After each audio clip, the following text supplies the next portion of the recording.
रिश्ते जब मंजूरी से जुड़े तो वो रिश्ता खूबसूरत होता है, लेकिन जब उनमें से एक इंसान किसी दूसरे की मजबूरी बन जाए और मजबूरी में उसे सहना पड़े, उसके साथ रहना पड़े, तो रिश्ता रिश्ता नहीं रह जाता। ये कैसी बहकी बहकी बातें कर रही हो श्वेता? तेरा दिमाग तो सही है। एक तो तूने ये नहीं बताया कि तू यहाँ क्यों आई है, बस दिन रात घर और जॉब के चक्कर लगा रही हो। मैं पूछूं तो कुछ बताती भी नहीं हो। आखिर बोल तो, क्या बात है? श्वेता की फ्रेंड सोफिया ने एक ही सांस में इतने सारे सवाल कर दिए और श्वेता ने कोई जवाब देने की बजाय उसका हाथ पकड़कर उसे अपने पास बिठाया और कहा, बैठ, तुझे एक खुशखबरी देनी है। सोफिया ने पूछा, क्या?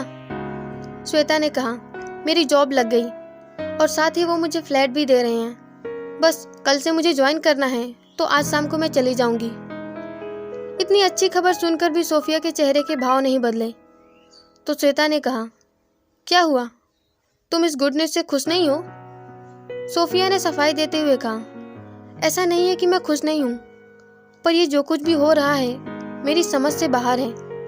तू 1 महीने से यहाँ मेरे फ्लैट में है और इस बारे में किसी को कुछ नहीं पता। तेरे हस्बैंड ने भी पता करने की कोशिश नहीं की। तू जॉब करना चाह रही है, पहले तू मुझे बता कि चल क्या रहा है। तुझे घर नहीं जाना क्या? श्वेता ने कहा, मैंने डाइवोर्स लेने का फैसला किया है। हैरानी से सोफिया का मुंह खुला का खुला रह गया और उसने कहा, क्या? तुझे डाइवोर्स लेना है? तू पागल तो नहीं हो गई है? श्वेता ने फिर दोहराया, मैं सीरियस हूँ, मुझे सच में डाइवोर्स लेना है। सोफिया ने कहा, लेकिन तुम्हारी शादी को तो अभी 2 ही साल हुए हैं ना, और तुम दोनों में तो बहुत प्यार भी था। फिर 2 साल में ऐसा क्या हो गया जो तुम्हें डाइवोर्स लेना है? श्वेता ने कहा, कुछ होने या ना होने के लिए एक ही पल काफी होता है, फिर ये तो 2 साल की बात है। सोफिया ने बेसब्र होकर कहा, 2 साल में ऐसा हुआ क्या जो तुम दोनों अलग हो रहे हो? श्वेता ने मायूसी से कहा, अलग नहीं हो रहे सोफिया, बल्कि कभी एक हुए ही नहीं। जो था वो सब दिखावा था।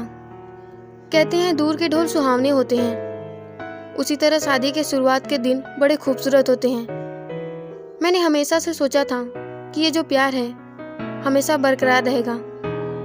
प्यार का हर एक मुलाकात ऐसा होगा मानो पहली बार मिल रहे हों। हर बार मिलने की वही एक्साइटमेंट, दूर रहने पर वही तड़प और एक दूसरे को देखने की वही बेकरारी। हमारी शादी के शुरुआती दिन भी ऐसे ही थे। जब वो दूर थे तो घंटों फोन पर बातें होती। मैंने कभी नहीं जाना था कि प्यार क्या होता है, पर उनसे मिलने के बाद ये एहसास हुआ कि प्यार इसी का नाम है। जब वो मुझसे दूर होते, उनसे मिलने के लिए वही बेकरारी, वही तड़प होती। करीब आने पर धड़कनें थम सी जाती, दिल में बेचैनी, आंखों में इंतजार और होठों पर एक ही नाम, शायद यही प्यार है। पर वक्त बीतते ही ये एहसास हो गया कि जिसे मैं प्यार समझ रही थी वो एक गलतफहमी थी। फिर शुरू में छोटे छोटे झगड़े होने लगे। शुरुआती दिन की छोटी छोटी गलतियां खूबसूरत लगती थी, वही बाद में झगड़े की वजह बनने लगी।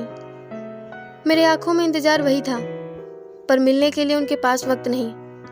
मैं वहीं की वहीं थी और वो अपने सफर पर किसी और के साथ कहीं दूर निकल गए। उनकी जिंदगी में कोई और आ गया था जिसने मेरी जगह ले ली, या यूं कहें कि उनकी जिंदगी में मेरी कोई जगह थी ही नहीं। अब मैं उनकी जिंदगी में एक मजबूरी हूँ, सिर्फ एक मजबूरी, और किसी की जिंदगी में मजबूरी बनकर मैं नहीं रह सकती। ये बात तो तुम जानती हो, इसीलिए अब अलग होना चाहती हूँ। अब मैं अपने पैरों पर खड़ा होना चाहती हूँ, खुद को साबित करना चाहती हूँ, और उससे भी ज्यादा प्यार शब्द का सही मतलब जानना चाहती हूँ। सोफिया ने श्वेता के हाथों पर हाथ रखकर दिलासा देते हुए कहा, तो क्या अब अकेले ही रहोगी?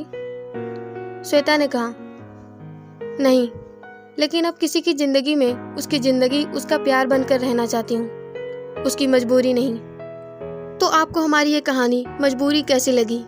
अगर पसंद आई तो लाइक और कमेंट जरूर कीजिए। फिर मिलेंगे ऐसे ही एक नई कहानी के साथ एक नए वीडियो में। तब तक के लिए हैव अ नाइस डे।